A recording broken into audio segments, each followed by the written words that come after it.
right, here we go. Welcome back to the Game Smash Podcast. As always, I'm your host, Ruben Liberty, and with me is... Fawaz Muhammad Yusuf. And today, we got some stuff. We got Street Fighter V Season 3 characters revealed and a bunch of info. We got Disney purchasing Fox, so that's something. Destiny 2 has a lot of bullshit right now, so that's fun. And then finally, something more positive, we got Goku Black, Beerus, and Hit confirmed for Dragon Ball Z, along with a bunch of new details for the game. But before we get into that, let's talk about what we played this week. This is kind of an odd thing where it's like we're recording this at odd intervals. So basically, the last thing that I played before we recorded was I actually got my hands on the Monster Hunter beta. And I finally got to play that. And I was told that apparently the beta came back today. So apparently I know nothing about Monster Hunter. I am the biggest scrub. I'm not a fan. Fawaz is apparently more of a fan of the game. Even though this is his first Monster Hunter and I've been playing since Monster Hunter 1. So that's how that works. Yeah, well, all I know is there's a beta, and I've been playing it all day, and I didn't even know it was a thing. So yeah, you do the math. You do the math. Yeah. So, but speaking of the beta, which I'll probably play some more tonight. You sure about that? Well, we'll see. I'm gonna probably be playing at 1 o'clock at night, so you know. Honestly, I might jump on. But anyway. But basically, I played the beta. Beta's fucking awesome. Just it's fantastic. Everything I could have possibly wanted. There's just so many of quality of life changes that just make things faster. Yeah. Just moving's better. The camera control's better. I love how when there's things like sharpness, for example. Like in the older games, you had colors, right? So it was either green, yellow, or red, right? And then there were higher ones, right? But in this one, there's actually a bar. So you actually see when your sharpness is about to hit the lower tier, which is super, super useful. Because usually you would just kind of have to guess it. Like, I've been hitting this guy for a while, I should probably sharpen, kind of deal. So it saves a lot of time. And overall, I like the fact that you can use the environment to your advantage a lot more in this one, because that wasn't a thing. It not really. It wasn't really a thing, and I think what that does, and I think it's fantastic, is that a lot of the things that you're doing on the map, you would be doing anyway. Like, you know how you're like hitting a bug and it does a little flash thing. Yeah. Well, most people would just bring flash bombs, right? Or hit, it's affect the environment with some, explosives. Well, most people would just bring barrel bombs or stuff like that, right? Like it essentially is saving you from spending resources, essentially, so that I think what they're trying to do is that they want to keep the grind for the vets, but they want to make it less brutal of a grind for people who are just getting into it, because Monster Hunter is it is kind of like a time waster kind of game, in which it's the whole point is to collect resources and fight bigger monsters, and you have to collect resources over time, and you do missions over and over again. But that's sort of the appeal. So with what I've seen with the changes, I think what they're trying to do is they're trying to make that grind a little less long, a little bit quicker, which I'm okay with, because I think it makes the game a lot faster. I will say this: one of the things I did notice is that when you're playing the beta, and I think a lot of people are going to be a bit surprised when they play the release. Yeah. Is you always start with max health and max stamina, no matter what. I don't think that's going to be the case in the main game. I think what's going to happen is that when you die in a mission, you're gonna lose your health bonus and your stamina bonus that you got from eating food, but there is a place in game in the mission that you can sit down and eat, so you can just get it back that way. I don't think you're gonna always have full health and full stamina all the time, because that's just not how Monster Hunter works. I would be surprised if they might change it.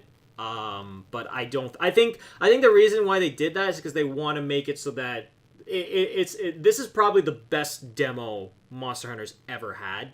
Period. Because it gives a lot of tools to the players, and it allows them to like try a bunch of new things. You can try all the weapons. You could try different armor sets. You don't necessarily have to fight one monster. You can go and fight some of the other monsters that are just on the map, which is also really cool. Me and Fawaz got our asses kicked by Diablos, which was hilarious. I mean, hey, I made the mistake of bringing dual swords to a Diablos fight. That's something you don't want to do. But overall, really, really, really good. Love the beta. Probably going to play some more, so hopefully.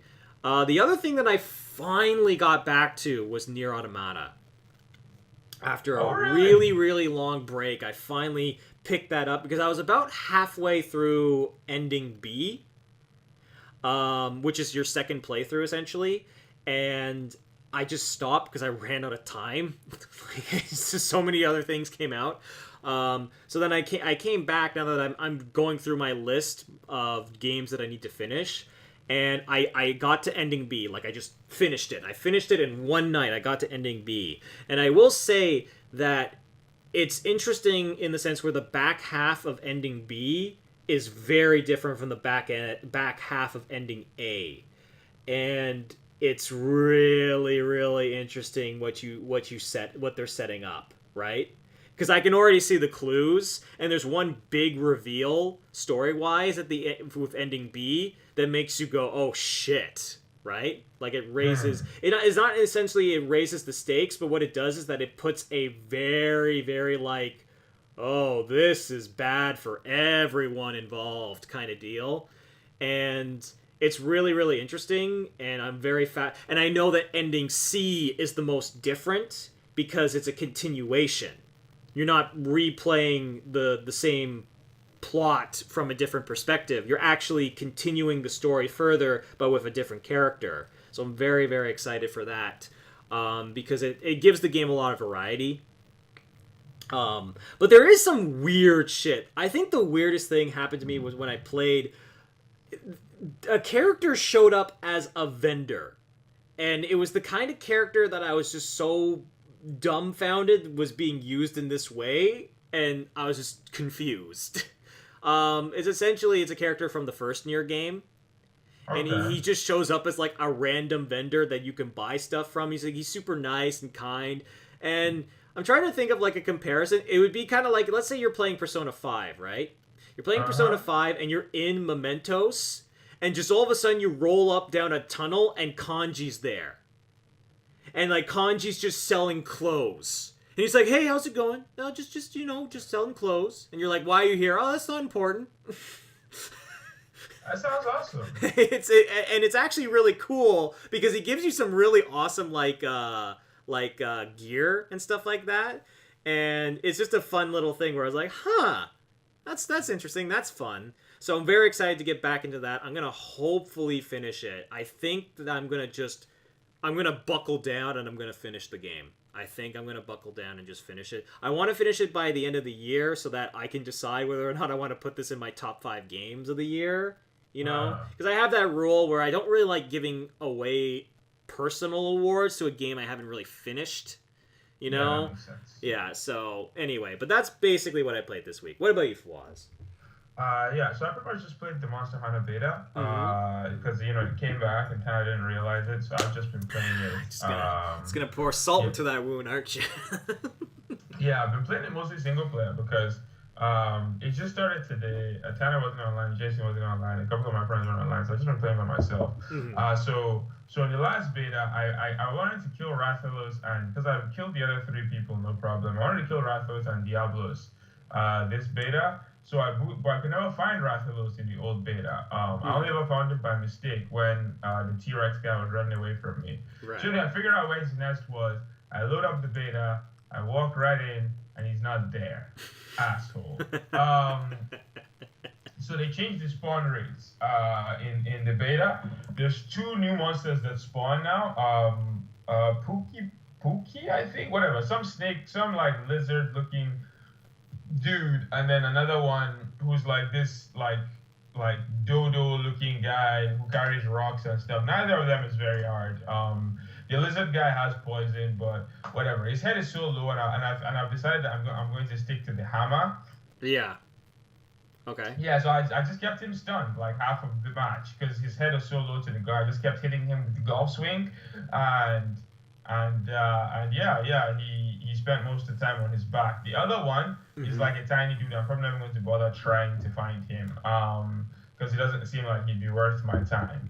So I'm probably Mm-hmm. just gonna keep restarting. I also fought Anjanath. Yeah, I fought Anjanath again. That's the T-Rex guy. T-Rex guy. Uh, Yeah. yeah, it's weird because using the hammer doesn't have a lot of range, Right. and his head is always in the air, right? So it can be tough sometimes to hit him in the head, Mm-hmm. but I'll figure it out. I'll figure it out. And then I fought against what's this dude called? Barath again, just to like sharpen my skills. and Yay. um and and and yeah, I bought his business too. Oh So yeah. so yeah, fun stuff. Mm-hmm. I definitely think I'm going to settle on the hammer. Yeah. It does a lot of damage, and that It, was it one of the seems it reasons. seems like your go-to. Like everyone kind of finds their like particular weapon that they just like using, just over because of the move set, the amount of damage it does, just because you can combo with it quite well. So yeah, no, hammer's really really good, especially if you can go for the head, you can get some really good stuns, and that helps out a lot. Yep. Because I just because I like doing damage, but when I first saw the hammer, the move list looked extremely um Limited, yeah, limited. limited, Yeah, it yeah. looked extremely limited. But then after actually reading up on the hammer and watching some gameplay, it turns out that the instruction manual is just lied to me, and there's actually a lot of depth to the hammer. Like you can charge the hammer and then store the charge. Really, that I Yeah, didn't know. That's completely new. Cause Yeah, you can charge it, and then you hit a button, and you store the charge into the hammer, so then you do extra damage the next time you hit. I'm still trying to figure out exactly how it works, what gets imbued, what doesn't, and all that mm, stuff. But yeah, there's that. Then there's also like the follow-ups. So like the triangle attack has like the follow-ups, the O attack has the follow-ups, the charge attacks have different follow-ups. So there's a lot of juice there that I'm still trying to figure out. But yeah, the three weapons I was torn between were the gun lance, the hammer, and the charge blade. right, No, right. not the charge blade, the switch axe. Oh, The switch axe, first, yeah. this first weapon I always played was the charge blade. I loaded up into training mode, and I had no idea what I was doing. I was like, yeah, this is too complicated. I'm gonna go find something Do easier. So not use Insect Glaive. If you think that's complicated, do not use Insect Glaive. Insect Glaive is so complicated that I just never used it at all. yeah, I'm probably gonna play the charge blade eventually, but hmm yeah, it's gonna take me too long to not be incompetent with it, and I'm like, I don't really hmm have that kind of time right now. Yeah. So Well, plus it's a so timed beta, so it's like, am I gonna spend my time in the time beta training to use a weapon that I don't understand, or am I gonna just use the weapon that I do understand and just have fun fighting the monsters? It's kind of like you have to make that call, like realistically. Exactly, because yeah, if I was messing with the charge blade, I wouldn't be able to be like, okay, now I'm gonna try and kill Diablos or Rathalos. I'd be hmm like, okay, now I'm gonna keep practicing on Barroth because I still have no idea what I'm doing. So yeah. But all in all, it's a lot of fun. The controls take some getting used to, hmm but that was what I was gonna say last time we recorded.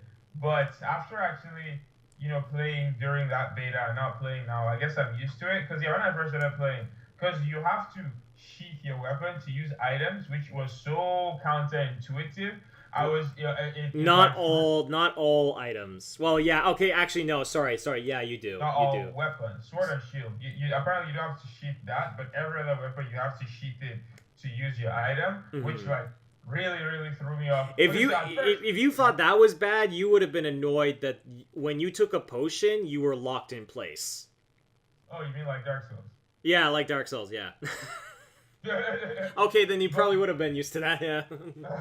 but yeah, it's just like the characters controlled like tanks, which hmm which kind of threw me off at first. And the lock on isn't the greatest. Like there was this one time I was fighting Anjanath, so I tried to lock on and it locks onto like a baby Jagras, and I'm like, yeah, sure, that's the biggest threat in this room right now, the little Jagras. But all in all, it's a lot of fun. My hmm biggest disappointment with it is just that like what I believe is gonna be the most fun part of this game is it's even in the beta. Because every time I kill a monster, I'm excited, right? I'm like, yes, I'm gonna skin this monster and do absolutely nothing with it. Yeah, Because, yeah, because no, there's no, I nothing. know, and it's so weird in the sense where it's like I'm not even caring about carving because there's no point.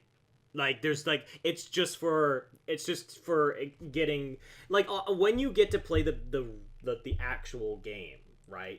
The feeling of like I'm gonna fight this guy like 3 or 4 times, and I'm gonna be so like I'm gonna be so awesome that I'll be able. It'll be like easy. It'll be easy by the fifth time, and then I will have earned that armor set or that weapon. And then Yeah. you feel like it feels like an achievement. Really, it really does, more than other games in which there's like crafting systems and stuff like that, because you really feel that you've carved every single part to make that new step in your character. Yeah, So exactly. yeah. For example, this goddamn Diablo's armor, you know. So if I when I eventually kill this bastard, that I won't, that sense of pride and accomplishment. Oh yeah, yeah. You kind of walked into that. Let's not compare those two. One is pure quality and the other one is not. But yeah, that sense of pride that comes with skinning this monster and taking them to go turn them into a new suit of armor is not there. And don't I like keep in mind I'm not like complaining. I mean, I'm complaining, but I'm not complaining. In the sense But that, it's oh, like you realistic. need But like try. it's one of those things where it's like, yeah, it sucks, but like there's like it's a demo, like like there's It's a only demo. it's only so much that they can, and there are going to be rewards, like you're going to be rewarded with items and stuff like that. So technically you are going to get stuff for playing in the demo. It's just you're not going to get the I carved a fucking Baroff crown, which is like a rare drop, and now I get to keep it. It's like, no. So yeah, speaking of which, when you kill, unless we'll probably just get off this soon, but when you kill a monster, so like the parts that they don't always drop the parts that you need to craft that specific part of the armor, right? No, it's random. So you have to keep farming them. You do, but there are ways to reduce it. Like, for example, if you do the subquests, which is like, for example, cut off the Baroff's tail, break his forehead, or stuff like that, they increase the chance of getting a specific type of item in the quest reward. Because basically, you carve the monsters when you kill it, and then when you finish the quest, you get pieces, randomly generated pieces that you use towards making armor and weapons on top of that, just for finishing the quest. So the way that you, like, for example, what people do is that to make the percentage of getting the rare drops highest, you fight the monster, you weaken it, and then you throw a pitfall trap down, and then you sleep it. You throw a bunch of sleep bombs at it so that you're capturing the monster instead of like killing it, and that increases the percentage chance of getting items that you need, like the crowns or like the gems or something like that. But I don't know if it's going to be different in this game. It might be, because this particular Monster Hunter, I don't know how much they've changed or how much they've kept. Okay. Well, either way, in summary, I'm really excited. It feels good because I've always been interested in Monster Hunter. I've always thought that aesthetically, I've liked how the game looked. I like the armors. I like everything. But then I was worried because I played a couple of quote unquote Monster Hunter likes, and I didn't enjoy a single one of them. So I was like, maybe I wouldn't enjoy this. But hey, you know what? So far, so good. So I'm really excited. I'm probably gonna buy this when it drops. Oh yeah, I'm so excited. I'm so excited that I've gotten somebody into Monster Hunter, because it's always that exciting feeling. It's like, oh my god, I got someone in. I got someone into the club. So that's cool. Yeah, but let's get into some news. Yeah. Holy, we've got some stuff to talk about. So We do. So yeah, to go from one positive Capcom game to a bit of a negative one. So Street Fighter V, actually this isn't really a negative. Street Fighter V revealed their Season 3 characters, and I mean, for the most part, it's what a lot of people were expecting. Well, it's a bit of what people were expecting and some surprises. Sakura and Sagat, no surprises there. Sakura's going to be the first, and Sagat's going to be the last. Really smart facing there. And then in between, we get Cody, who's no longer in prison now. He doesn't have the handcuffs on anymore. In fact, he's mayor now. and then two new characters. G, I believe is his name, Yeah. and some like Kelka. doll. Kelka. Thank you. Yeah. Thank you. Yeah. And did they confirm Blanca? Oh yeah, Blanca. Sorry. Yeah. So yeah, that should tell you how I feel about Blanca's inclusion. But but yeah, all the other characters look pretty damn cool. They look pretty cool. I mean, like honestly, I have to give them credit because this trailer was really well done. It was very well made. Pretty hype. Pretty hype. It looked good. The timing. I liked how it went through. Like basically, it felt like this was like.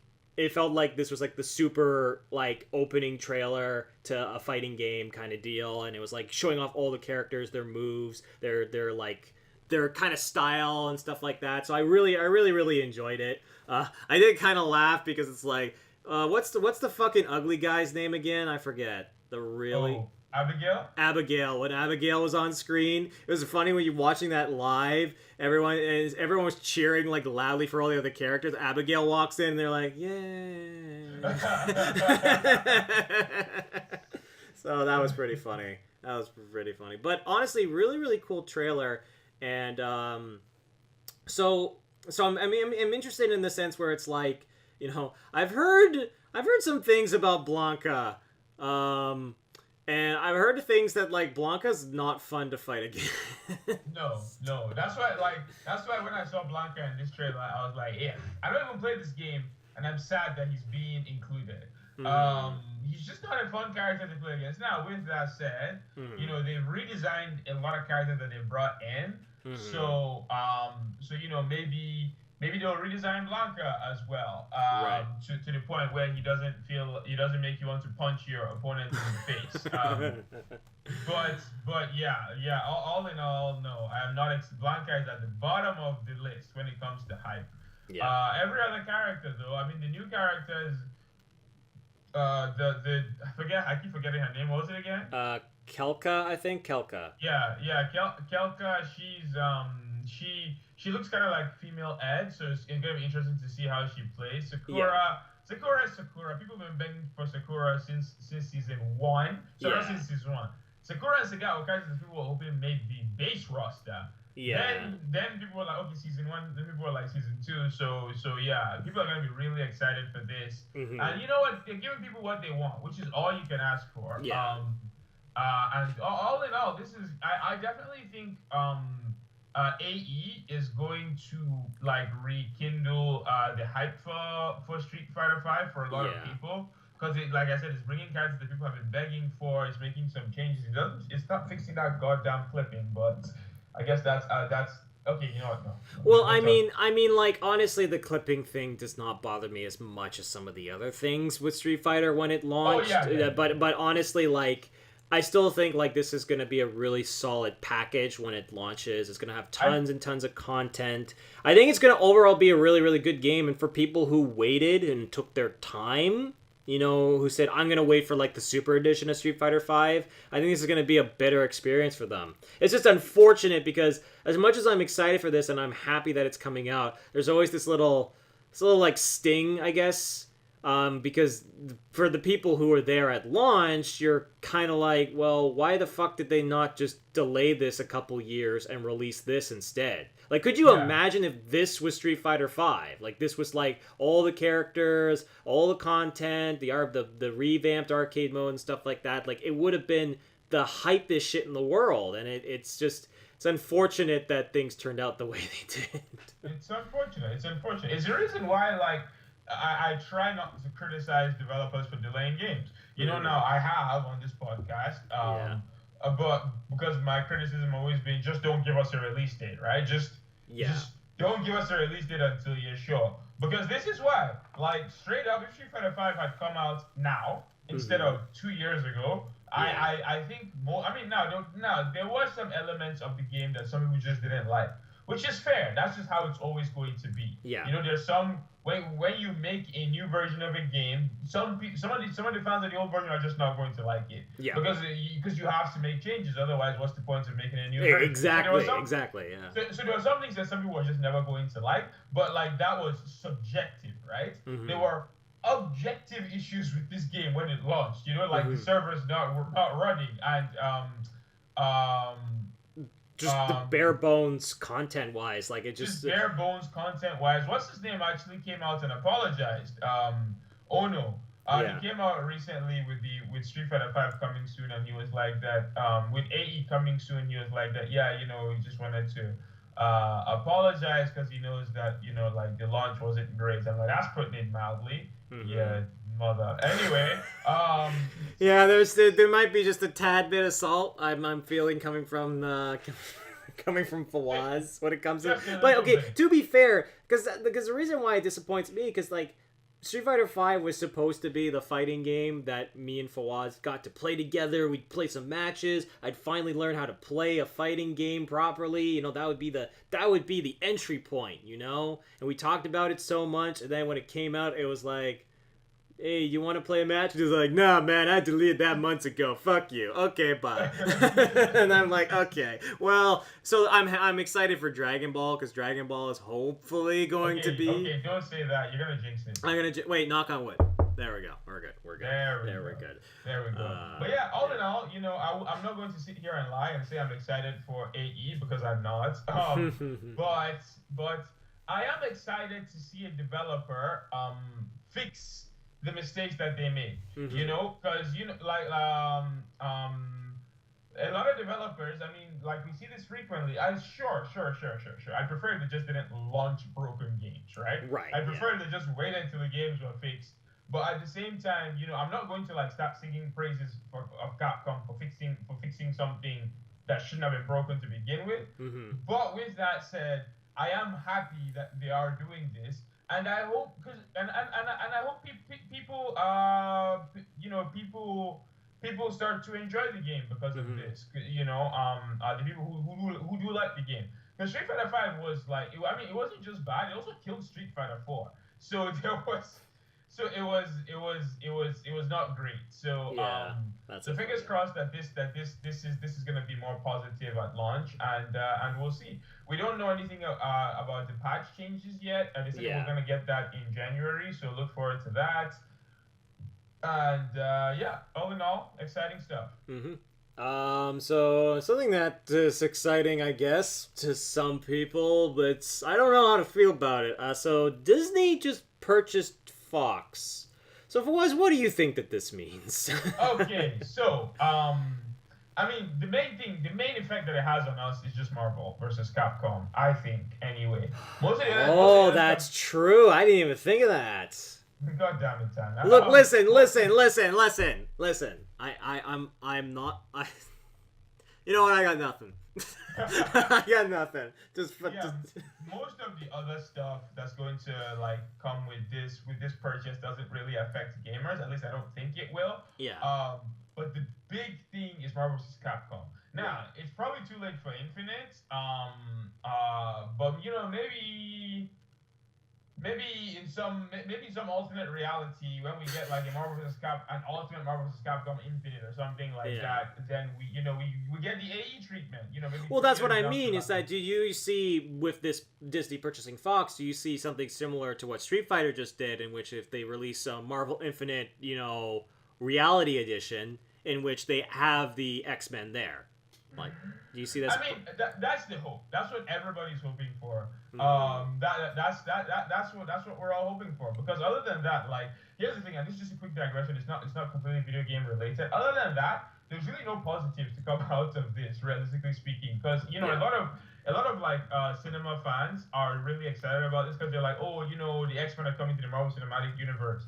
I'm sitting there thinking, or on the other hand, Disney owns 40% of the entertainment of like the movie industry now. Like Disney has like a solid 40% ownership over the movie industry. If I brought up the top 10 highest grossing movies of last year, I'd probably say 4 of them were Disney and maybe 2 of them were Fox. So now it's going to be 6 Disney and then everything else split with everybody else. This is simply too much for one company, in my humble opinion, and it scares me to have one company have this many successful franchises. But like I said, that's more of a movie thing. That's more of a movie thing. Yeah. From the video game point of view, I'm just hoping for Sentinel. That's really it. Now, like if in like a year's time they released an arcade edition updates for Infinite, I might buy it. I might, if they Mm-hmm. did exactly what Capcom are doing with Arcade Edition with Infinite, I could realistically see myself buying it.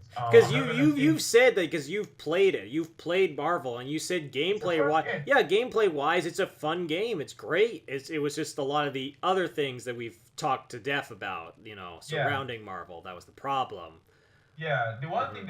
that I would, the one reason why I would honestly just prefer Marvel 4 versus Infinite is because like over half of the roster is like are throwaways in this game. It's Hmm. like the reason why I feel anyway, and this is just my opinion, but the reason why all six DLC characters look so cool, whereas so many members of the core roster look like shit, is because the six DLC characters were designed for this engine, whereas they just copied and pasted so many Yeah, characters from Marvel that's 3. a good point. Yeah, that is a good point because it was the So cheap. It was the cheaper option, but it made it it was the look cheaper worse. option. Yeah, But yeah, because you look at the Winter Soldier, and like I said when he was revealed, that should have been Chris. That's what Chris should have been from day one. But they mm, just copied and pasted him, and then they put that effort into creating DLC, right? So I don't yeah, know. We'll see. If they release a version with like the DLC characters and maybe a tiny bit of a facelift, right, yeah,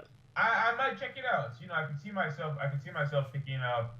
Not gonna make any promises because with Dragon Ball coming and Soul Calibur 6 coming and Blaze Blue Cross Tag Battle coming, I might yeah. just not have enough time for 4 fighting games.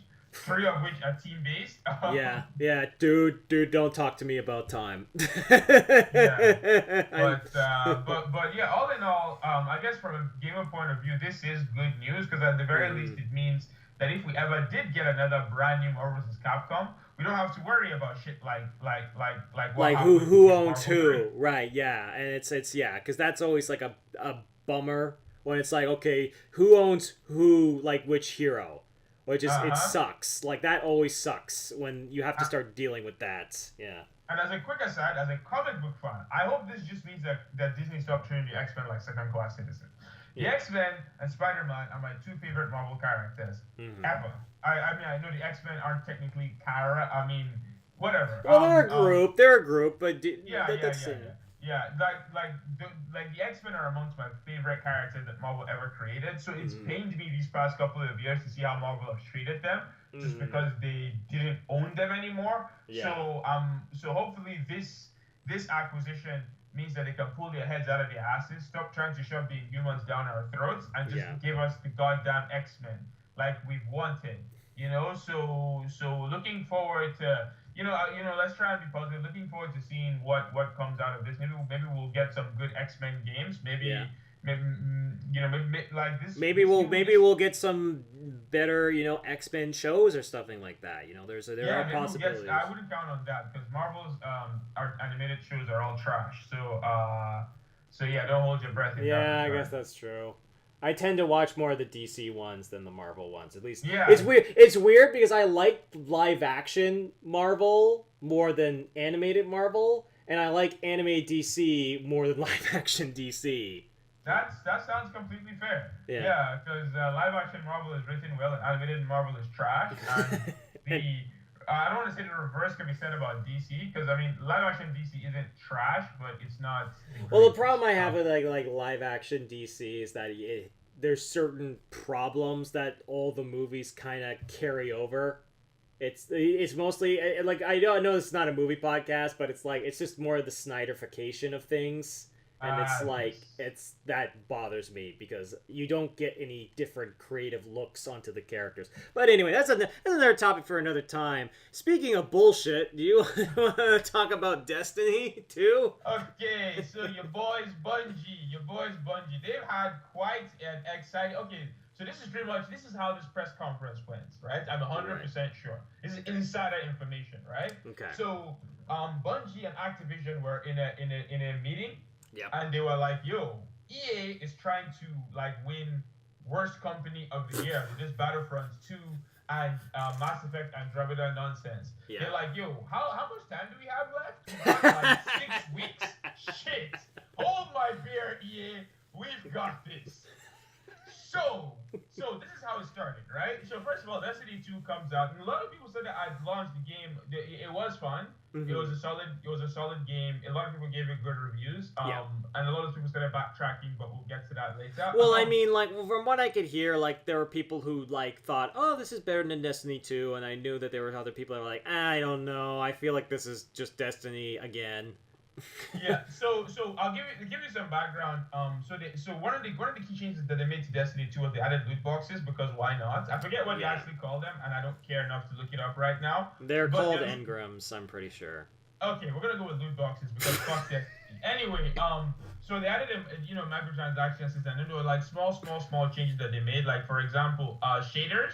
Yeah. Shaders used to be you find the shader and then you can just reuse it, right? Yeah. But now they've made them one-time use items, to sort of incentivize you to buy loot boxes. Buy more. Yeah.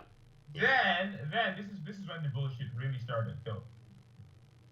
So the game literally lies to you about how much experience you are gaining. At a certain point every day, if you gain, like, I don't know the threshold, but if you get a certain amount of experience, the game starts to throttle how much experience you're getting. Yeah. However, it didn't tell you this. So you would finish a game and it would say 1000 XP, when in reality you were getting like 700. Yeah. So the game blatantly lied to you about how much experience you were getting.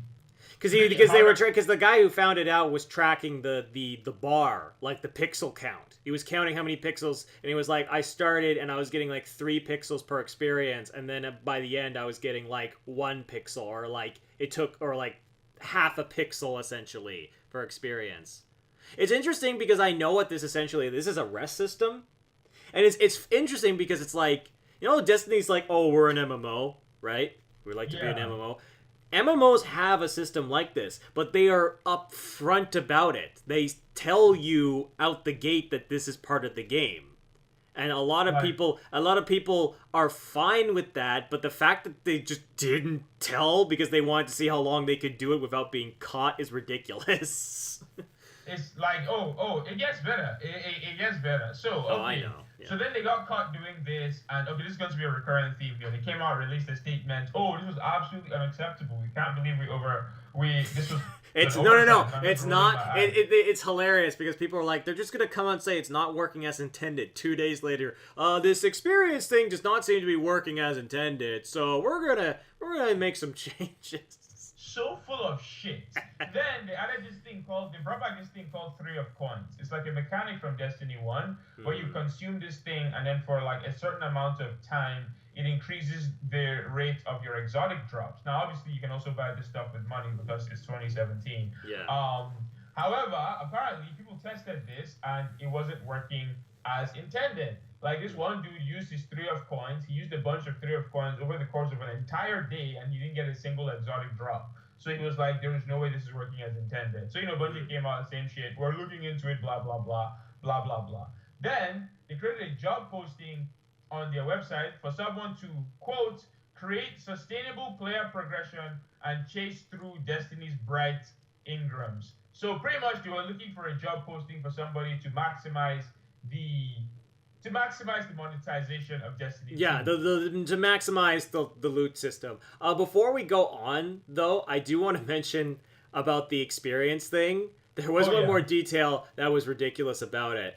So basically, when they got caught, they said that it isn't working as intended, so they were going to make some changes. And they did. They got rid of the rest system. But what they did instead was that they got rid of the rest system, but essentially they halved global experience. So it did literally nothing. All it did was that it penalized everyone overall. And yeah, you can grind to your heart's content now, but you're getting half the amount of experience that you would have gotten at the launch of the game. So it changed nothing. If anything, it made things worse. But continue, because I'm sure there's more. But the coup de grace is still coming. So then Destiny, they released their first DLC, Trials of Osiris, or some bullshit like that. Right. And first of all, the DLC itself is trash. That's like a 53 on Metacritic right now. Mm-hmm. Everybody who bought it has just been like, they reused assets from the main game, which in some cases were reused assets from Destiny 1. Wow. Like it's really short. It doesn't like you know how you know how what's this thing called? The expansion pack for crap, what's that game called again? XCOM 2. You know the expansion pack for XCOM 2 actually expanded on the game, right? Yeah, yeah, yeah. Yeah, this one felt more like, from what I've heard, obviously this is all hearsay, but one dude said that he beat the game in, what was it, like 2 hours? He beat it in like 2 hours, and that was it. This is for a $20 DLC pack, by the way. Yeah. Which I mean, but you know what? Whatever, that's fine. You know, you release shit content. Whatever. That's been happening since the inception of video games. Yeah. Where things get really, really hairy is in the fact that when they released this DLC, they locked off late game content. Yeah. So I forget the names, but like some of the late game content, some of the final raids, and some of that stuff, yeah. you couldn't access it anymore. Okay, because what happened was they were introducing this DLC also increased the level cap, right? Yes. But the only way to get that increased level cap is to own the DLC. Okay, I've always hated when video games do this, but whatever, right? Yeah. Then they changed the level cap, the level requirement for a bunch of end game content that came with the original game. Yeah. So effectively, when they released the Trials of Osiris DLC, other than charging you $20 for shit DLC, they also reduced the amount of content in your because it was essentially like you could imagine essentially because they increased the level cap, it's like, okay, well, now that we have to because I feel like this is essentially what happened, and this is their mistake for making this, that they went, okay, well, now we have to balance out the content because we're adding new levels to the game, right? For players who want, like, some people are like level 38 or want to play with like level 15 characters or whatnot, and that throws balance out the freaking window. So it's like, okay, well, we're gonna and basically we're gonna make it so that these missions that you would have been able to do at level 15, you gotta be level 17. But that's exceedingly frustrating for people who have like could you imagine, like, somebody boots up the game, you know, they're playing for a while and they get to level 15 and then they turn it off thinking like, tomorrow I'm gonna go beat that raid or I'm gonna do that mission, and then the DLC comes out, they turn on their PS4 and then the requirement is 17, so they have to get 2 more levels before they can even do what they wanted to do. And that's a mistake that they really should have thought of when they decide to implement that. Like, increasing the level cap is fine. Like The Witcher 3 did that. They increased the level requirement for a bunch of armors. Shit threw me off because I took like 6 months off the game and I came back and I couldn't wear any of the armor that I owned anymore.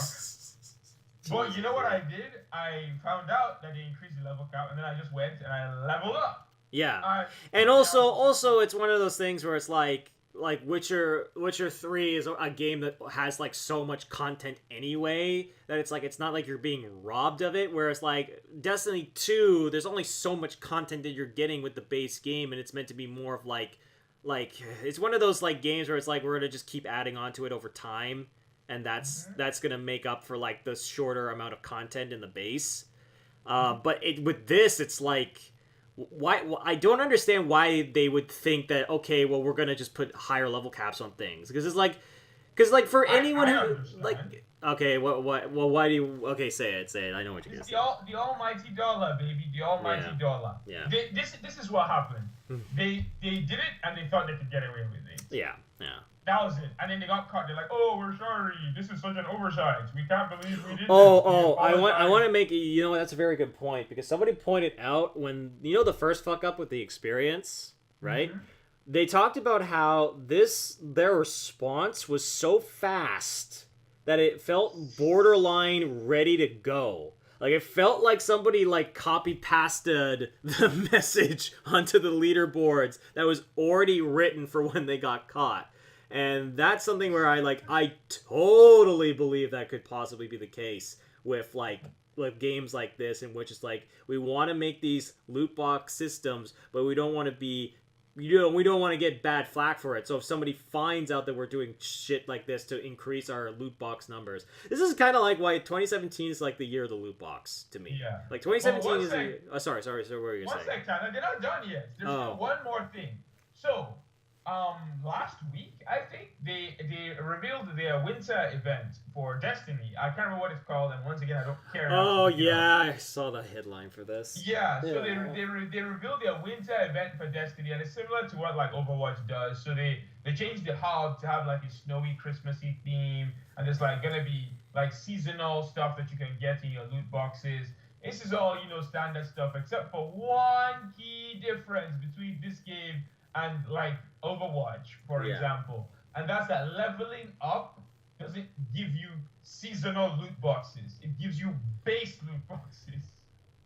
So how do you get the seasonal loot boxes? How do you think, Tanner? You have to pay How for. do you Wow, think? that's fucking horseshit. Oh wait, it gets better. Then there's it. Okay, so there are some things you can do in game to get yourself seasonal loot boxes. I can't remember what they were. Completing some like raids and some trials and some shit like that, right? Yeah. However, Okay. there's the cap. You can only get 3 seasonal loot boxes every week for free. Like I know Overwatch has this system where you beat 3 of the like arcade things and then you can get 3 loot boxes and then it resets for the week. But the fact that there's no like just leveling up doesn't get you even a chance. Like it's a timed event. Like you're already putting incentive to spend like to spend make like have people spend money on loot boxes because it's a timed event. I don't understand the need to have to fucking make like lock it to you can only get it via purchase. Like I mean, I understand. I mean, yeah, I know. I understand why because it's about that dollar, but at the same time, I don't understand where it's like you're already probably raking in a ton of money. Like for Yeah. fuck's sake, you don't need like. It's kind of like even like. It's one of the highest selling games of the year. This and like it's people like when I think EA went out during the fucking loot box disaster fire that was Battlefront 2, and it was like, well, we wanted this system to help support the game so that we could continue to have money so that we could support the game. And my response to that is like, it's fucking Star Wars. It's going to make money regardless of whether there's loot boxes in the game or not. So there's really no reason for this. You're just doing this because it will make you more money. And that's what pisses me off the Yeah. most. It's the blind, short-sighted greed of these companies that's really starting to piss me off. Like I used to buy Destiny so that I could not buy Destiny in retaliation. defiance, Yeah. in defiance to this, but there's literally nothing I can do besides spreading the gospel. Like, Yeah. people, please stop supporting this company. Bungie are not the Bungie you remember, and Yeah. Activision are the devil. Okay, Yeah, like, Activision. okay. Here's the thing. Now, normally in a situation like this, I'd be like that. Okay, first of all, everybody who bought Destiny 2 is a fucking idiot. Yeah, Because this is exactly what they did with Destiny 1. Like, Yeah.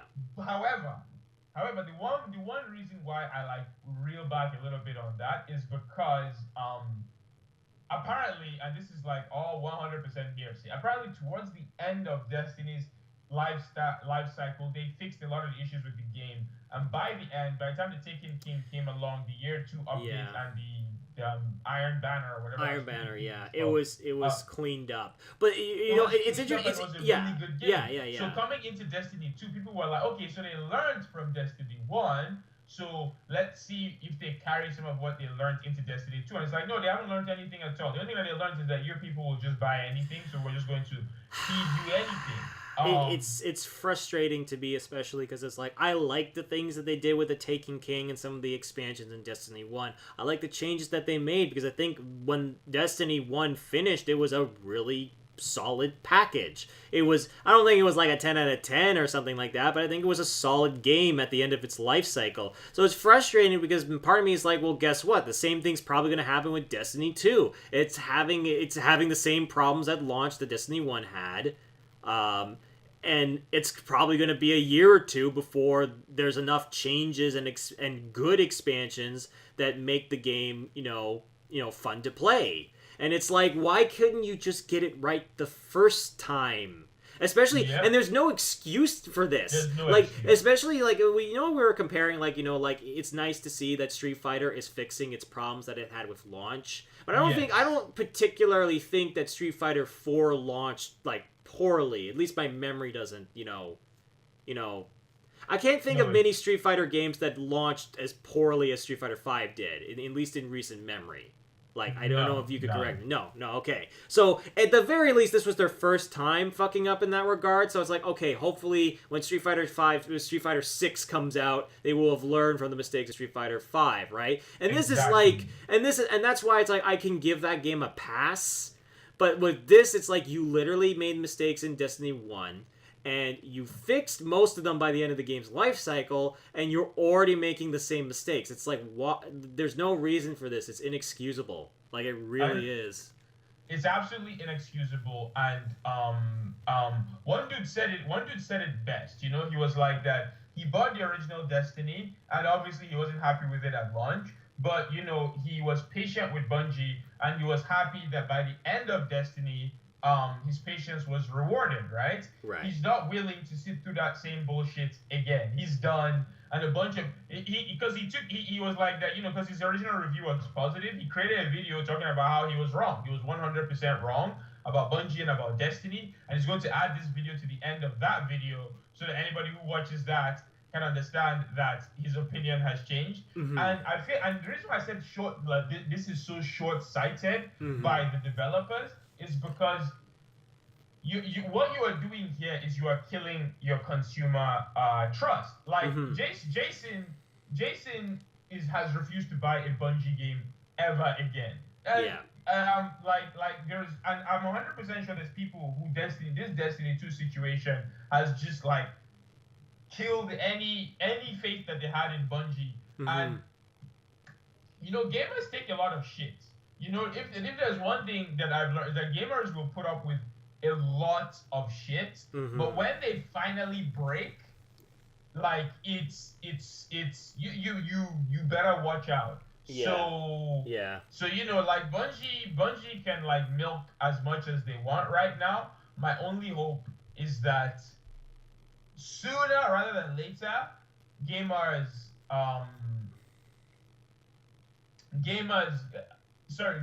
wise up and stop giving this damn company their money. Yeah. Like, it's realistic, but it's like a lot of the times, like, you get these scenarios where it's like, look, it's like I put faith in, you know, in this company, and I think that they make a good game. They used to make good games, and it's like, it's frustrating, but in the sense where it's like, if you don't want bad games to come out, you have to stop supporting bad games, and it's like, that's really the only thing that you can do, realistically. And it sucks because it's like, back in the day, I really liked a lot of Bungie's games. I played a lot of the Halo games, and I enjoyed Halo 3, Halo 2, and Halo Reach. And like, hell, I even got a dumb kick out of ODST back in the day, even though ODST is not really that great of a game in retrospect. But it's like it sucks because it's like, I can understand where it's like, for example, like, I understand people, they want to cling onto the hope that they'll learn, you know? Because part of me is like, even though I felt devastated with what happened with, I feel devastated with what happened with Andromeda, especially since I like BioWare. But the problem I have is, in a similar situation, I realize that, like, old BioWare is not new BioWare. It's not the same people that made those quality games back in the day. And it's frustrating because I want those experiences again, but I'm not going to get them. So I can't support, like, I'm not going to support Anthem because I know that's the direction BioWare is taking their games, and that is not what I want to see from them, and that is not what I think that their fan base wants from them. So I'm not going to support it, and hopefully they'll understand that, and then maybe there's a chance. But I can't outright say you should go and give every developer a chance if they start to to make their game better over time, like Destiny 1 was, because now we have this as the perfect example. yeah, exactly. So, exactly. So that was long. So let's just blow through this Dragon Ball news because we need something positive. We need to end on a positive note. Okay, well, I mean, I can't promise I'm gonna blow through this Dragon Ball news because there's a lot of news. So let's just start from the top. Mm-hmm. The Jump Fest that happened last weekend. So there was Right. a shit ton of Dragon Ball news. First of all, we got three more characters: Goku, Black, Beerus, and Hit. So we got our first official super characters Yep. because Super Saiyan Blue, Goku, and Vegeta are. I mean, technically they are super characters, but you could also make a case for them being Z characters because I think anyway. And Yeah. then Gold Frieza, he appeared in a movie first. But these are our first official super characters: Goku, Black, Beerus, and Hit. The three of them look amazing. Mm-hmm. Goku Black looks like the least interesting of the three for me, anyway. Mm-hmm. However, he's one of the few characters. In fact, he's the only character in the game, I think, with a meterless teleport. Yeah. And the reason why this is a big deal is because the teleports in the game right now are mostly for punishes. Okay, you want to whip a super on me, I can teleport, get behind you, and punish you. Yeah. But they're not for mix-ups because you always go behind. Right. There's no way you can change where you go. But he has three versions: one in front, one behind, and I can't remember what the third one does. So he's the first actual teleport character that we have in the game. So that's an interesting thing. But honestly, I was kind of disappointed with him. I was hoping, and this was a bit of a pipe dream, but I was hoping, based on how he fought in the anime, that he was going to be a puppet character, because we don't have any puppet characters in the game right now. Yeah. We have characters who summon other characters, but no legitimate puppet character. So I was hoping he'd be a puppet character, Goku Black, and then he'd have Zamasu, and then one of his supers would be them fusing into Fuse Zamasu, and I thought that would have been a really cool, unique, and true to the source material way to introduce the character. Yeah. But everybody else is excited, so they've obviously done something right with him. His level 3 looks amazing. His level, most of the level 3s in this game look absolutely. Oh, this yeah. game just looks amazing. Anyway, I digress. Moving on to the next character is Hit, and Hit looks so sick. Yeah. So, in terms of unique elements, first of all, he's the first pure counter character in the game. So Piccolo has a counter, but I wouldn't call Piccolo a counter character. Right. Hit's Ki Blast, the special button where you shoot the fireball. He doesn't have any fireball. When Right. he hits the Ki Blast button, he goes into a stance and he counters anything. High-low projectile, he absorbs it and he punches you in the face, right? Right. Then he has another stance when he goes invulnerable. I'm still trying to understand how it works. He puts his hand in his pocket and you can't hit him. Then he has a bunch of follow-ups to that. And then he's got an interesting ground dash. Right. He's got a dash similar to Slayer where he can dash through you. Okay. So he can teleport through you. I'm looking forward to the kinds of shenanigans that people come up with that. His main thing is that he doesn't have much as far as air options. In fact, I would say that he has absolutely nothing as far as air options right now. But all in all, he looks pretty cool. And then finally, Lord Beerus. They gave him access to these orbs that he can summon, similar to Venom from Guilty Gear. So he can summon the orbs, and then specific moves can fire the orbs up in different angles, and then they follow physics. So if you jump up and you kick the orb down, the orb will go down, bounce on the ground, and then go up. And then the orbs interact, can hit each other.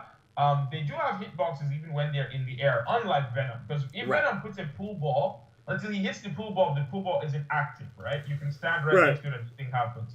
But these ones explode if you touch them. So that's pretty cool.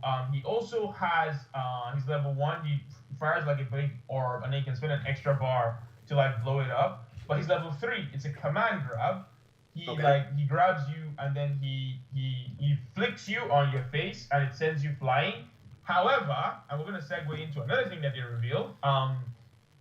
If you kill Goku Black with this specific move, he does a specific animation just for Goku Black, where he walks up and he does, I think it's called the Hakai, and he just makes Goku Black disintegrate. So, and then I guess we're going to use this segue into another thing that they revealed called dramatic finishers.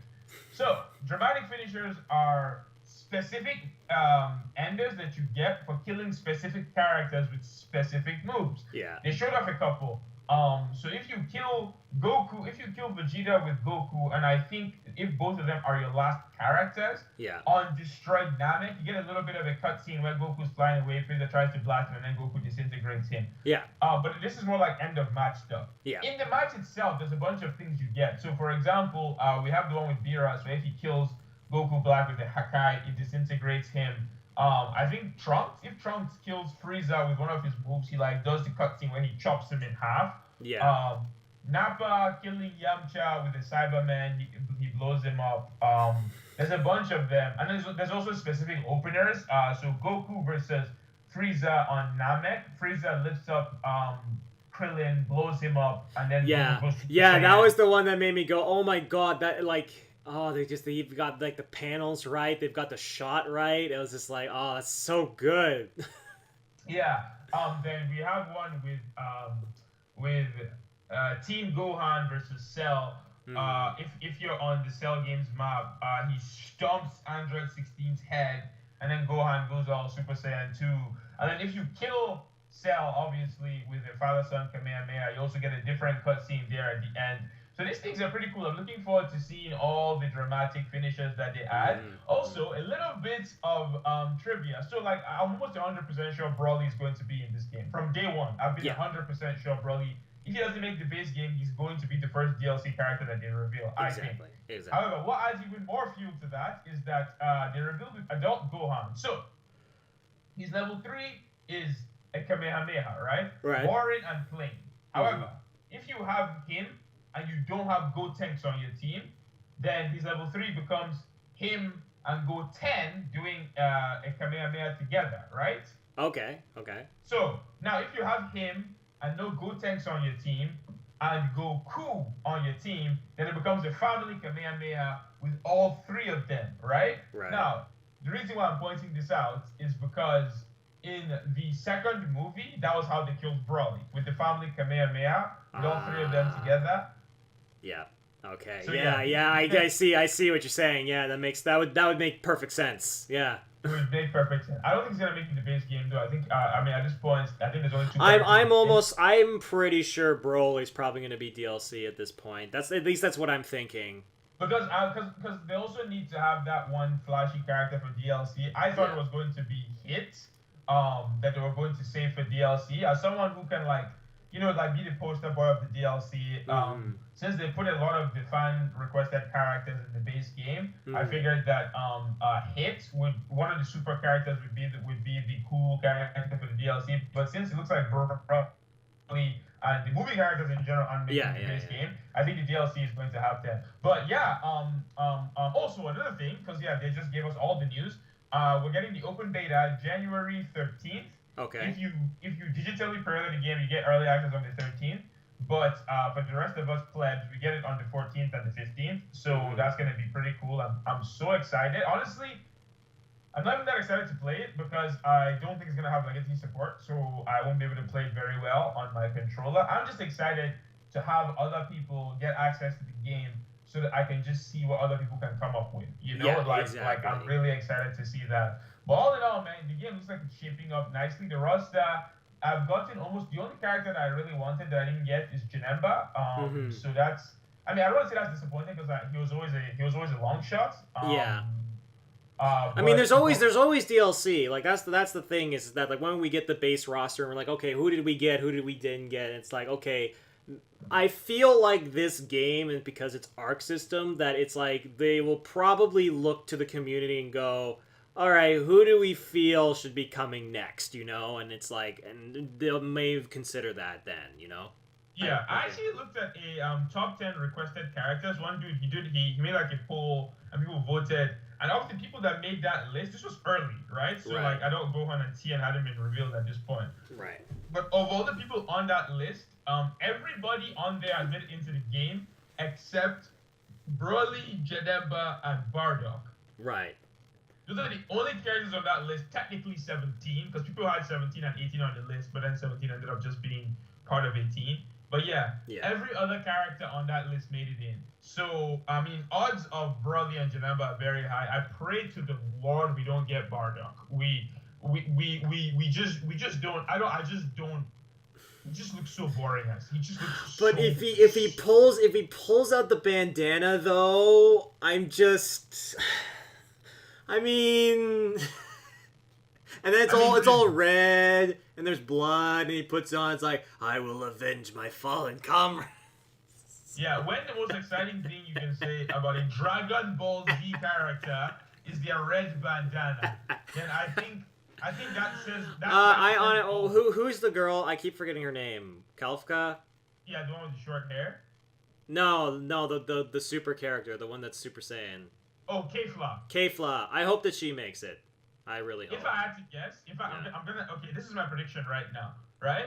Okay. I think they're going to split it. So there's gonna be 8 DLC characters, right? Right. I think there's gonna be two super characters, 2 movie characters, 2 Dragon Ball characters, and 2 GT characters. Ooh. I think that's how it's going to go. Oh, I want to see GT. I want to see who they would actually pull from GT, because there's some stupid shit in GT. I would say Omega Shenron and somebody else. Maybe Vegeta or something. But yeah, I mean, all in all, the game is looking. The roster has rounded out very nicely. All 3 of these characters bring something unique to the roster, which is one of the bigger fears when people saw the open beta, was that too many of the closed beta was that too many of the characters play very similar. Yeah. So a lot of the characters that they revealed after that seem to play different and seem to all bring something unique to the game. So I'm excited. I'm trying to keep my expectations low because I've been disappointed by quite a few fighting games of late. I'm trying to keep reminding myself that this game isn't Marvel 3 and it's not a replacement to Marvel 3. It's not going to be a replacement to Marvel 3 at all. I think it's just going to be a really good Arc Systems game. I think that's what I want, really. I want a really good Arc System game, and I just want a really good Dragon Ball game. Because I've been dying for a Dragon Ball game that's just everyone can get hyped over for a very long time, and that's why I'm so excited for this. So do you want to get to our question of the day? Yes. So our question of the day comes from the lovely J Street. Shout out to J Streets. And the question goes: which Twitch streamers or Let's Play hosts do you enjoy watching the most, and why? Okay. Boy. So do you want to go first? I don't really have much of an answer, I guess, so we'll end with yours, because it'll probably be better. I'm going to be perfectly honest. I don't really watch a whole lot of streams. I personally find that I watch more like stream highlights more than anything. The couple times that I've actually watched streams, it's the people that I like watching the most. So it's like, I really like watching Super Best Friend play. They're Canadian, which is also kind of nice. They have a really, really good channel. Particularly, I like watching Angriest Pat. And I find it really funny because his girlfriend is also streams as well, and her is Peach Saliva, and their banter is fucking phenomenal. And they have like the stupidest arguments on stream, and it's the best. There's a moment when she's playing like Dark Souls, and like, wait, you were swinging at nothing, and she's like, yeah, I sure was, and it's like, wait, are you swinging because you think that the enemy's still alive because you can't see? I'm like, no. And then you can see her like turn away and like try not to like make it obvious that she's lying. And it's the best. And then she had an amazing moment where she's like, all right, Pat, if you shut up for 2 seconds, I'll beat this Bloodborne boss. And she's like, okay, fine, prove it. And the Bloodborne boss, Abriatis? The optional one. It's like the tentacle space monster. That's Abriatis. Abriatis, yeah. So she walks. Daughter of the cosmos. Yeah, goddess of the cosmos. So she walks. Daughter of the cosmos. Daughters. Yeah. Learn the lore.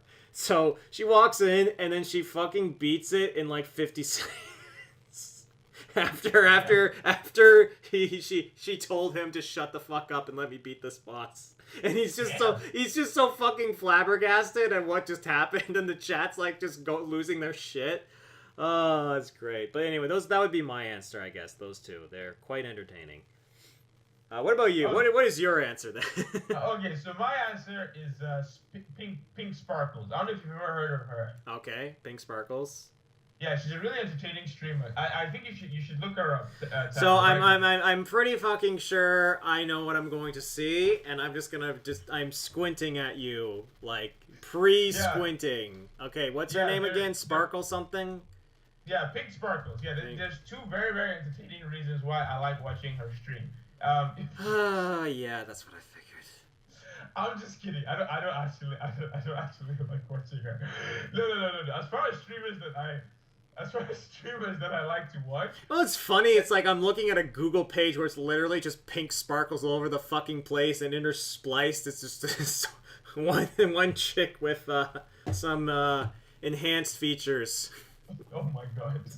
Oh my god. Anyway, no. As for me personally, there's no streamers that I like. I generally watch streamers based on what they're playing. So let me elaborate on that. Let's take Hearthstone for example, right? Back when I watched Hearthstone, there were no streamers that I just used to watch. I would be like, okay, I'm trying to learn handlock today. So I just scroll through Twitch and I'd look for anybody that was playing handlock. Oh, right? okay, yeah, makes sense. Yeah. With Monster Hunter right now, I'm like, okay, cool. I'm just browsing through. Let's see who's playing Hammer. With Overwatch, I'm like, okay, this person is playing Ana. I'm gonna watch you. This person is playing Zarya. I'm gonna watch you. This person is playing Diva. Unsubscribe.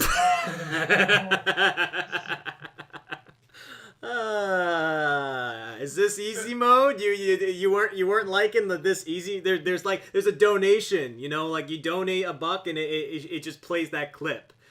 Is it easy? Oh yeah. No, that's the one. That's the one that plays whenever a donation is made. It's just yeah. All right. But yeah, like in terms of there's no streamer that I just watch. I mean, Seagull's the closest because he was really entertaining. He was a very entertaining streamer. He still is. But I just don't watch him as much because I mean, like Overwatch, I'm going to the point where I probably need to take a break because I've been playing it for too long. And watching it just isn't that entertaining. But yeah, Seagull is one of the only streamers that I watched just because of him. You know, other than Seagull, practically every other streamer, I just watch them if they're playing a character or a weapon that I like or that I'm trying to learn. Otherwise, I just keep browsing to look for somebody that is doing it. So yeah. Yeah, so that's interesting. It's like you're more for like just trying to you watch streaming to kind of learn and see what the higher players are doing. And me, it's just I mostly just watch the highlights and then I occasionally jump on their streams because they're pretty entertaining. So I guess that's a pretty good answer for J Street. A good question as always. And if you got a question for us, don't forget to leave it in the comment section. We'll make sure to answer in the next podcast. And as always, this was your host in Liberty and. As Muhammad Yusuf. And we'll see you guys next time. Take care.